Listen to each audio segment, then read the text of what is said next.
Physiology by Physeo. It's Inside the Boards' newest podcast. Just search your favorite podcatcher for Physiology by Physeo. Subscribe to the podcast so you know when we release the first episodes very soon.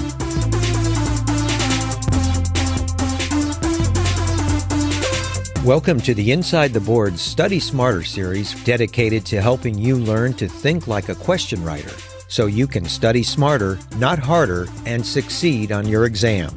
Hey, it's Patrick. Welcome to the Inside the Boards Study Smarter series for the USMLE Step 1 and COMLEX Level 1. I'm taking a break this week, so Stewart and Ted are dissecting some high-yield questions from our friends at Exam Circle, who are the providers of the content for our All-Audio Qbank Step 1 version. So go download our app and subscribe to the All-Audio Qbank so you can have even more learning on the go. So no delays today. Let's get right into it. All right, everyone. Good evening, or morning, or afternoon. You're listening to the Study Smarter series. I am joined today with Dr. Ted O'Connell, a world-renowned author of USMLE review education materials, and we're going to work through some microbiology questions. First, we're going to start with, let me back up. Patrick and I have recently thought about doing things in a little bit of a different order just to help people with the test-taking process. So for these questions, I'm going to read the actual question first, the interrogatory, and then go through the vignette. And then we'll kind of summarize it and break down the question, okay? So, for this question, which of the following actions would have been the best option to prevent this infant's current condition? So we have a 36-year-old baby boy and is noted to have several concerning findings while in the newborn nursery. He was born at term via elective C-section. No complications occurred during pregnancy. APGAR scores were 7 and 8 at 1 and 5 minutes respectively. He failed his hearing screen and has an audiology referral in place. Physical exam is notable for a small for gestational age infant with a continuous machine-like murmur noted in the left upper sternal border. The baby's mother received little prenatal care and endorsed fever and headache during pregnancy. Late prenatal labs are notable for the following: RPR negative, rubella non-immune, hepatitis B surface antibody positive, hepatitis C negative, group B strep negative, and a blood type of A positive. Again, which of the following actions would have been the best option to prevent this infant's current condition? All right, Ted, what are we thinking is wrong here? Just to kind of summarize this patient. Well, the patient's mother was late to prenatal care, so that immediately raises concerns for all kinds of different things. In the infant himself, I heard a potential hearing deficit as well as this heart murmur. And then we were also given the information that the mother had an episode of fever and headache during the pregnancy, which raises concern that she had an illness. And then the question is, which illness potentially caused some of what we're seeing in this child? And then getting into the labs, we see that she is rubella non-immune, hepatitis B immune, hepatitis C negative, group B strep negative, and A positive. So we're not necessarily worried about all the issues that you can deal with an RH negative situation with late prenatal care. Thinking something infectious and putting it all together with this baby's constellation of issues. Excellent. So we have a 36-hour baby boy who has some audiology problems, a murmur, which is characteristic of a PDA, and a mom who had little prenatal care, got sick, and is rubella non-immune. So, which of the following actions would have been best to prevent this infant's current condition? Is it A, the flu vaccination at 10 weeks gestation, B, the MMR vaccination prior to conception, C, MMR vaccination for the baby within 24 hours after birth, or D, rubella immunoglobulin to the baby 24 hours after birth?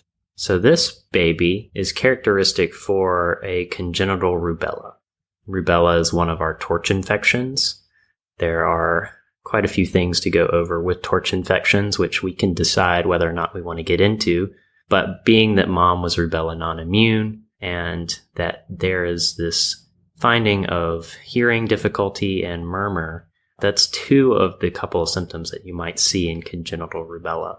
So to think about how we could prevent congenital rubella, looking at our answer choices, getting rubella immunoglobulin is not going to be helpful for this baby. Getting the vaccine is not going to be helpful. Basically, in both of those cases, the damage has already occurred. And then our best option here would be B, to get the MMR vaccination for mom prior to conception. That's absolutely right. The best treatment is prevention with an MMR vaccine before pregnancy. And I think this actually brings up some interesting learning points about MMR vaccination and pregnancy. It is a live vaccine, so it's contraindicated during pregnancy and should only be given prior. And if you know that the female is not actively pregnant, because giving it as a live vaccine can increase the likelihood of transmission to the fetus and the development of congenital rubella syndrome. Yeah, and then the other distractor I threw in here was actually getting the flu vaccine. So the flu vaccine is inactivated, so they can technically get it. I wanted to throw it in there because I gave mom a fever and headache, and that I wanted to be a nice little distractor there. Right. Just to give you something else to think about here instead of all the problems being around rubella. So rubella, like I said, is one of those torch infections. When you have congenital rubella, you typically see a couple of different things. We already mentioned the hearing problems and the PDA, which can be classically seen. There may be other cardiac defects, and cataracts are a common finding as well. The cardiac and eye problems are usually occur early when mom gets the infection earlier, and the hearing is more of a late infection finding. Other things that can occur, obviously, with torch infections in general is they can cause fetal demise and preterm delivery. Rubella can be a chronic infection, so you can get it any time during life. Other findings might be skin findings like purpura, liver findings like an enlarged liver and spleen, jaundice. They may have microcephaly and have some developmental delay as well. So ideally, you're going to get your MMR vaccine before pregnancy, right? Absolutely. Yep. And when I think about, like I said, giving the vaccine after might not be a great idea, just given the fact that, the baby's already gotten the virus. It's not going to undo any of these findings that you're going to be seeing. So it's kind of a chicken before the egg problem here, where you're trying to give them immunity for the virus they already caught. Presumably, they may even have some sort of immune response circulating at the time. And giving an immunoglobulin for rubella is not going to improve the cure rate as well. Like we said, the damage is done. The classic situation where you might be giving someone or the baby an immunoglobulin is going to be like hepatitis B, where if mom has positive hep B and we're trying to help the baby, we might give the immunoglobulin at the time of birth before the 24-hour mark.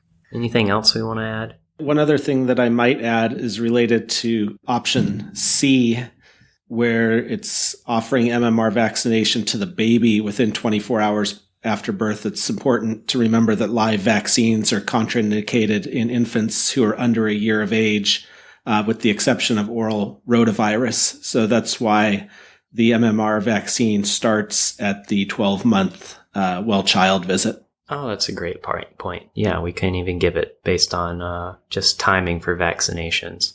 That's another very complicated topic that is ever changing, even in our current landscape. You want me to take this next one? Sure, let's go ahead. All right, with question 2 here, I will also start with the interrogatory. Which of the following exposures likely led to the development of this patient's current illness? So the vignette is a 27-year-old female presents to the physician's office with complaints of cough, mild shortness of breath, and fatigue over the past 2 months. She reports that the symptoms began 1 week after going on a cave exploration with her college roommates. She denies encounters with any animals during her trip or any known animal bites. They took a 6-hour boat ride to get to the area with the caves. None of her friends have similar symptoms.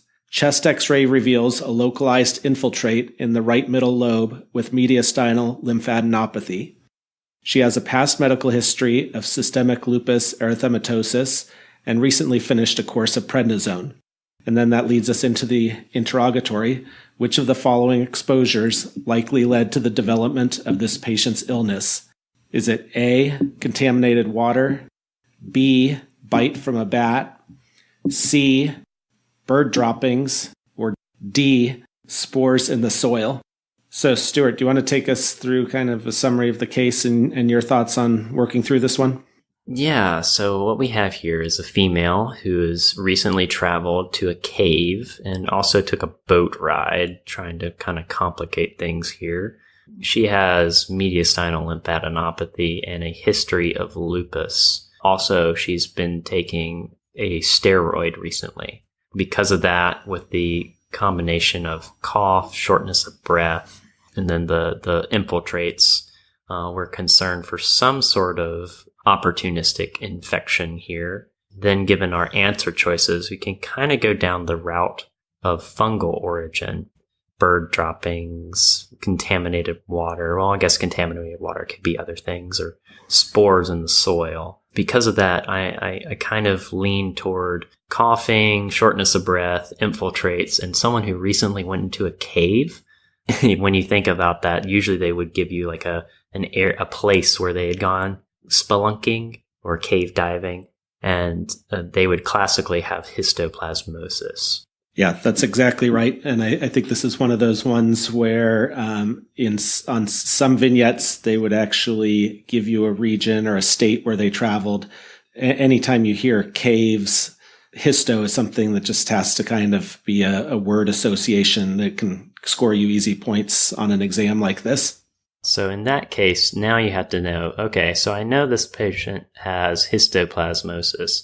So where do they get it? Do they get it from the water, the bat bite, the bird droppings, or the spores? Histo is classic for bird droppings, or it could even be bat droppings, actually, if we wanted to kind of combine those. And that would be found by just inhaling those spores from those droppings while in the caves. So I would go with bird droppings. That's exactly right.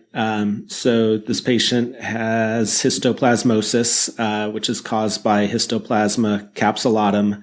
It's a dimorphic fungus that's characteristically found in the Ohio and Mississippi River valleys of the United States. And people who are cave exploring and getting exposed to bird and bat feces are at risk of picking this up.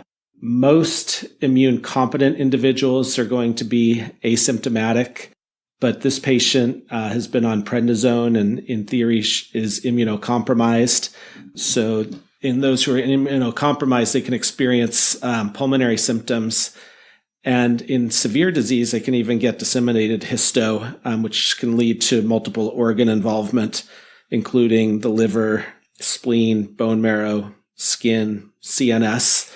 So then moving on, some forms of these questions on the exam are going to ask about treatment as opposed to the origins, as in this case with the bird droppings or the organism, which is Histoplasma capsulatum. So the treatment for mild to moderate disease is oral or intravenous antifungals such as itraconazole. But severe or disseminated disease often requires administration of intravenous amphotericin B, also called amphotericin, because of all the potential toxicities and side effects associated with it. Mm-hmm. Yeah, exactly. So, in kind of to summarize that, you might have skin findings, the lung findings, and nodules are kind of characteristic. It's a dimorphic fungi. Azoles and amphotericin, and then you might have like the bird droppings or bat droppings kind of leading up to it. Yep, I think those are some key remembering and learning points. Yep. So a couple other points to bring up. The contaminated water, you can think about like GI processes. Usually you don't see like a GI process with histo. The spores is probably the one that can throw you off some of the most, just because you can think of fungi or yeast mold with spores. But in general, we go with the bat droppings or bird droppings more likely. Then the bat bite is kind of a throw off. I guess if you're getting bitten by an animal, probably not passing along what I think of, is not a fungus being passed, but something like rabies, right? Absolutely. In which case you're going to have a very different treatment route. Any other important details about histoplasmosis we want to hit? Yeah, I think we've covered that one pretty well, Stuart. I guess the main thing is to think about the pulmonary findings in someone who's gone cave diving recently. Right. So moving on here. Again, so this next question. What is the most likely responsible organism in this child?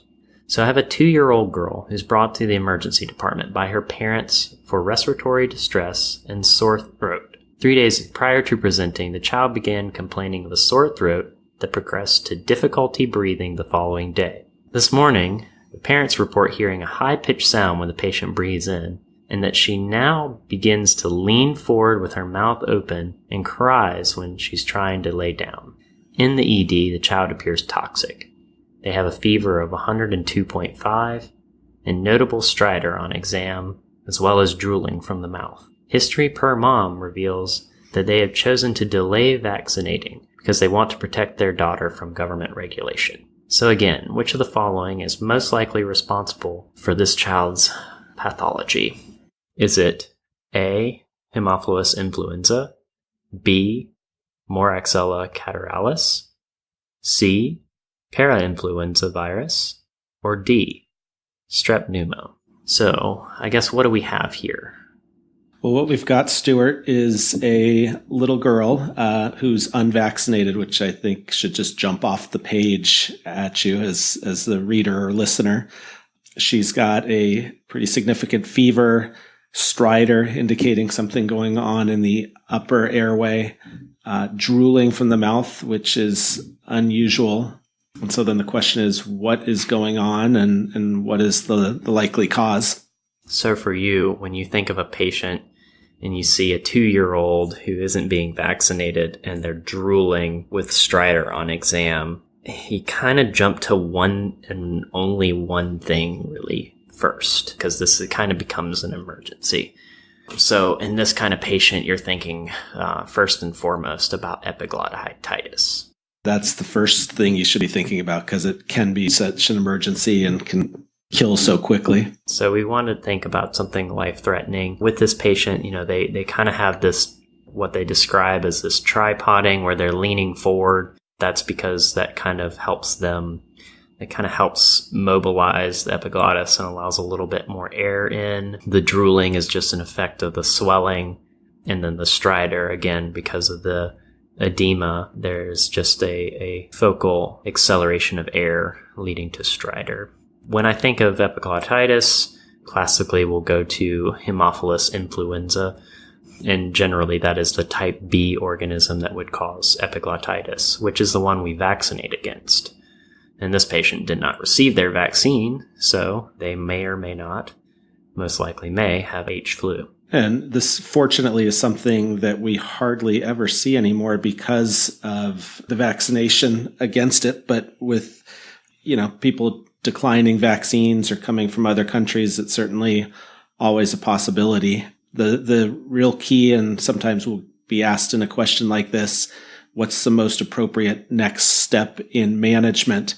And really it comes down to establishing an emergency airway because of the potential for it to just close down. It's important that you do not manipulate the airway in any way outside of an operating room, because you really want to be able to do it in a secured situation. There's like a little bit of the treatment algorithm, which maybe more than step one really needs to know, but you can give steroids and nebulized epinephrine, and then you're kind of, depending on if they are looking unstable, you will proceed to intubate them if that is where they're heading, right? Absolutely. A couple other things that you might see in these patients is that they may, you obviously the difficulty breathing. The stridor may or may not be at rest depending on how difficult of a time they are having breathing. But when it becomes stridor constantly without any remittance, that's when you start to see things going downhill. They may have like a hoarse voice as well, a sore throat, and their fever will look particularly high.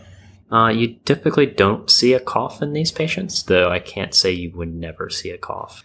So let's back up here. Here the answer is Haemophilus influenza. Classically, if you were to have a little time and you were unsure about the diagnosis, you may do a lateral x-ray of the neck and face. What you might see there is inflammation and edema around the epiglottis, and the term is called the thumbprint sign or the thumb sign. Yep, absolutely. And then one other thing, if you're somebody who likes mnemonics, there are the 4 Ds of epiglottitis: dysphagia, dysphonia, drooling, and distress. So that may help you remember some of those details. I like it. And then some of the other options here.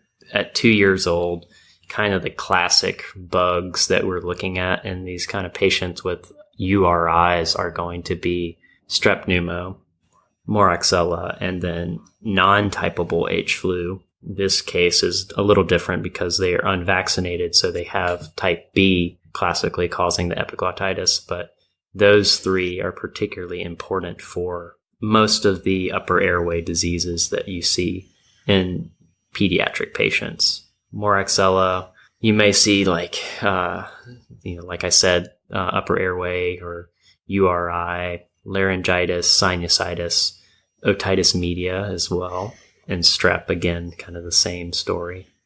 Parainfluenza virus is a little different, so it would cause croup, which can be, it can kind of come on in a similar presentation where you see a patient with fever and stridor. Typically, they have this kind of barky cough. I think it can be described as like a seal-like cough. They also have a classic X-ray sign, I believe. If you were unsure about the diagnosis, if you were to do a AP X-ray, you would see what is called the steeple sign, which is just sort of the constriction of the larynx there. And that's really all we've got for H flu. Vaccinate your kids. Yes. All right. Shall we move on to the last question, Stewart?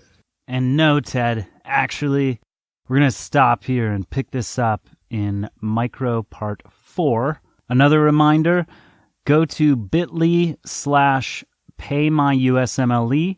We are running a contest now where you can help promote Inside the Boards and do various things like post images or videos to your Instagram story and tag Inside the Boards and use the hashtag Listen, Learn, Live.